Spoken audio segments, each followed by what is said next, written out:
4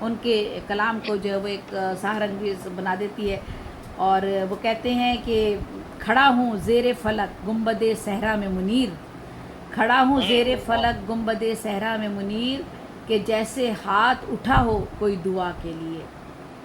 کیا بات ہے. وہ کرداروں کی سراپا کشی کے ماہر ہیں، اور کسی بھی واقعے کا جامع احوال اختصار میں بیان کرنا واقعاتی حسن کو انتہا پر لے جاتا ہے.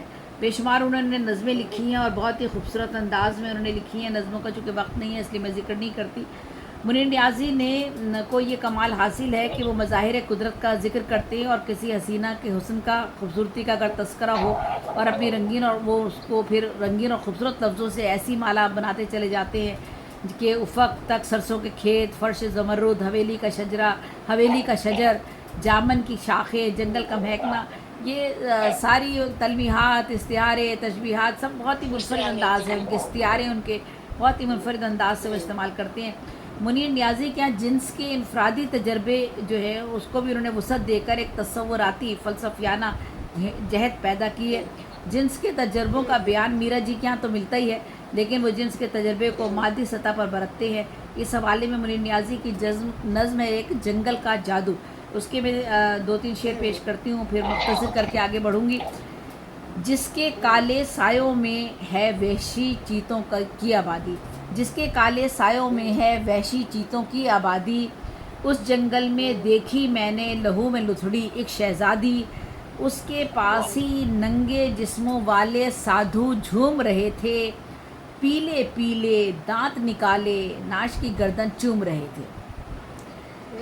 ایک بڑے سے پیڑ کے اوپر کچھ گدھ بیٹھے اونگ رہے تھے، ایک بڑے پیڑ کے اوپر کچھ گدھ بیٹھے اونگ رہے تھے، سانپوں جیسی آنکھیں میچے خون کی خوشبو سونگ رہے تھے.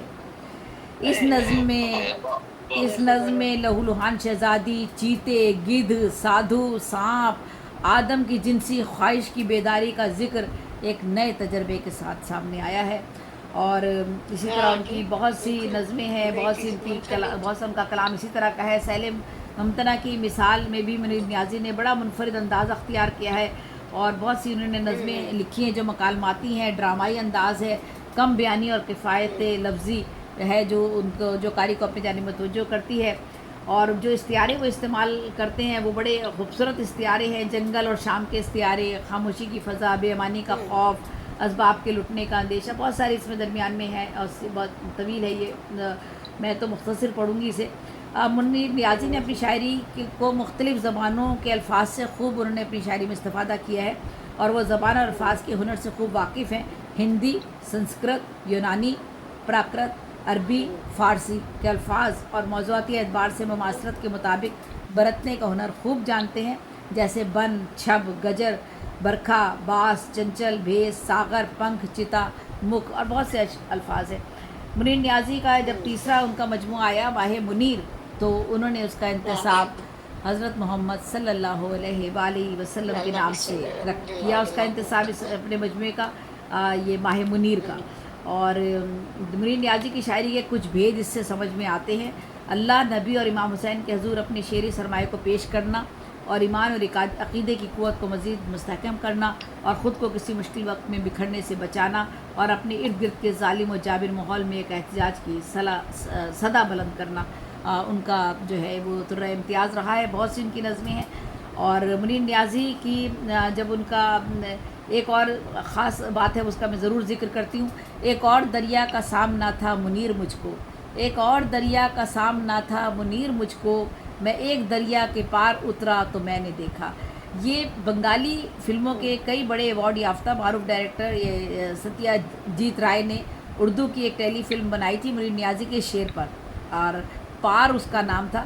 اس میں نصیر الدین شاہ اور سمیتا پٹیل تھے، اور جو 150 مویشیوں کو ہانک کر دریا کے پار لے جاتے ہیں. سمیتا پٹیل جو تھی وہ بچے کی ماں بننے والی تھی، اور درد کی کیفیت میں مبتلا تھی. انتہائی مشکل اور تکلیف دہ صورتحال. جب وہ دریا پار کر لیتے ہیں تو ایک لمحے کا سکون لیتے ہیں، لیکن دوسرے ہی لمحے جب ان کی نظر اٹھتی ہے تو پتہ چلتا ہے وہ ٹاپ پر ہے اور سامنے ایک دریا اور موجود ہے. تو منیر نیازی کا یہ ان کا اس شعر پر یہ پوری فلم بنی تھی، ٹیلی فلم بنی تھی. اور یہ ان کا ایک حوالہ ہے. اور منیر نیازی کہتے ہیں جب سفر سے لوٹ کر آئے تو کتنا دکھ ہوا، جب سفر سے لوٹ کر آئے تو کتنا دکھ ہوا، اس پرانے بام پر وہ صورت زیبا نہ تھی. منیر نیازی کا ایک شعر جو زبان زد عام ہے اور ہر شخص نے سنا ہے، اور وہ کہتا ہے ان کا، تم نے تو منیر اپنی عادت ہی بنا لی ہے، تم نے تو منیر اپنی عادت ہی بنا لی ہے، جس شہر میں بھی رہنا اکتائے ہوئے رہنا. تم نے تو منیر اپنی عادت ہی بنا لی ہے، جس شہر میں بھی رہنا اکتائے ہوئے رہنا. میں بہت مختصر کر رہی ہوں اور پھر آخر میں بس چلتی ہوں. میں ہمیشہ دیر کرتی ہوں. ہاں جی میں ہمیشہ دیر کر جی بالکل. اور بس یہاں میں اختتام کرتی ہوں. ان کا ویسے تو یہ بہت بڑا طویل مقالہ ہے، اور جو میں نے ان کی پوری شاعری کا اس میں احاطہ کیا ہے، چونکہ پروگرام ہمارا مشاعرے کا چل رہا ہے اس لیے میں مختصر کرتے ہوئے آگے بڑھتی ہوں. اگر کہیں تو میں ایک کلام ابھی یہاں آپ کو سنا دیتی ہوں اور